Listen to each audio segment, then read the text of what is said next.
Tudo bem, pessoal? Hoje comentário sobre os horrores de Carol Lake, filme dirigido por Celine Held e Logan George, filme que chega direto como adição de catálogo da plataforma de streaming Max, e aquele projeto também em que o nome do produtor ganha muito mais visibilidade do que qualquer estrela, qualquer pessoa também envolvida na questão da direção, porque o produtor é o M. Night Shyamalan e isso foi muito divulgado também, até mesmo pela distribuidora, para gerar curiosidade, especialmente em se tratando de reviravoltas. Esse filme tem um orçamento limitado que eu acredito que entra muito naquela questão lá do período da pandemia, de adições originais para streaming, que no período do Zaslav, na condução da Warner, consequentemente também na troca HBO Max para Max, acabou sendo diminuído drasticamente o número de produções originais enviadas para streaming. Hoje em dia ou você tem descarte ou um que outro projeto, que seria o caso de Carol Lake. Nesse caso aqui eu acredito que nós temos um bom telefilme que envolve mistério, uma discussão sobre trauma, apesar de ficar evidente que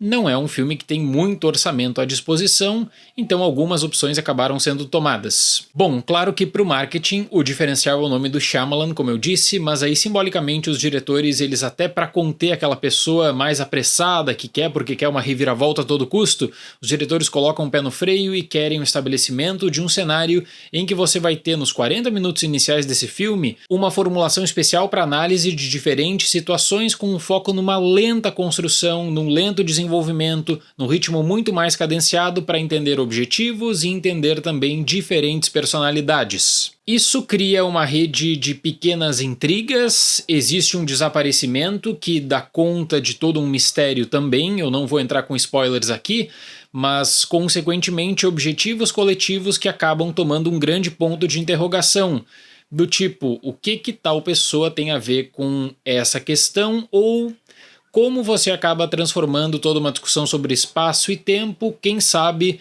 adicionando outros fatores nessa fórmula. No Lago Carol, Paris, interpretado por Dylan O'Brien, ainda luta para lidar com a morte de sua mãe em um acidente trágico. Enquanto isso, Ellie, interpretada por Elisa Scanlon, é uma jovem que enfrenta sérias tensões familiares. Os dois têm suas vidas entrelaçadas quando estranhos eventos no lago começam a desafiar a realidade, trazendo à tona mistérios e desaparecimentos. A fotografia do filme tenta fazer o máximo possível para explorar justamente o Lago Carol, a questão do posicionamento das árvores, como existe uma sombra e uma condução e um afunilamento consequente para o canal, que é o canal que vai te passar para diferentes perspectivas, seja daquele lago que para a rotina do dia a dia é super importante, ou aquele que pode ter muito mistério também, levando em conta a história. Então você não vai ter desde o começo uma grande surpresa, uma grande tensão.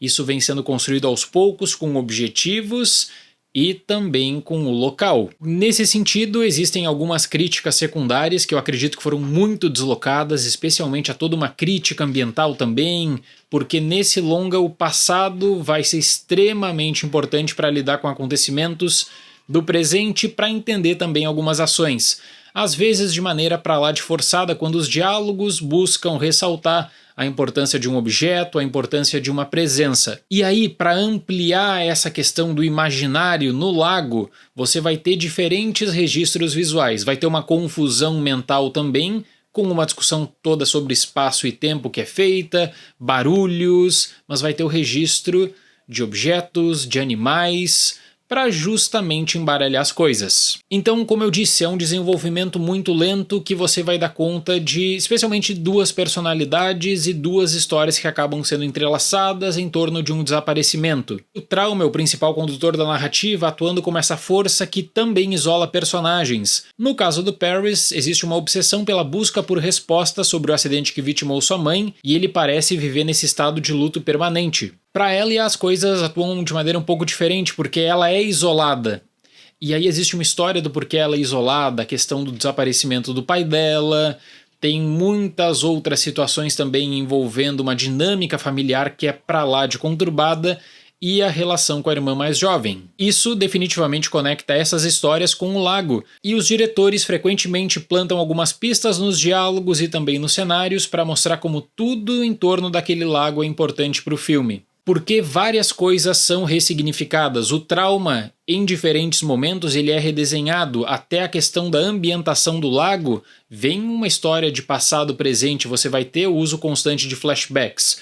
Para momentos mais tensos, e aí eu digo quanto a uma perseguição, quem sabe, uma cena mais forte, você vê aqui que a produção é do nível telefilme, não existe recurso, por vezes o lago cria esse cenário exuberante e em outros momentos você vai ter um punhado de atores numa tela verde tentando emular que estão no lago, que podem também estar em risco. Existem algumas redes paralelas sobre o trauma que eu considero bem fracas, especialmente nos personagens secundários. Você vai ter 2 personagens de grande destaque e os demais personagens que vão tentar dar algum tipo de suporte para situações que envolvam a dupla de protagonistas, o que infelizmente não ficou bacana. Se você quer aquele filme que estimula teorias, montando praticamente um quebra-cabeça, essas pistas, até mesmo a forma como informações são despejadas em momentos específicos para que você crie esse cenário, eu acredito que vai ter um bom entretenimento, ainda mais se tratando de uma adição direto para streaming.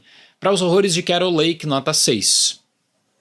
É um mês que a própria Max vem adicionando mais conteúdo, né, fora o conteúdo original para séries, mas que para filmes não estava sendo tão forte assim. Então teve já Salem's Lot, que eu comentei aqui no canal, foi praticamente um descarte, e esse filme entra como aquele projeto de menor expressão, o que antigamente seria o telefilme, né, agora sendo incorporado na plataforma. Certo, pessoal? Muito obrigado pela atenção, até mais e tchau!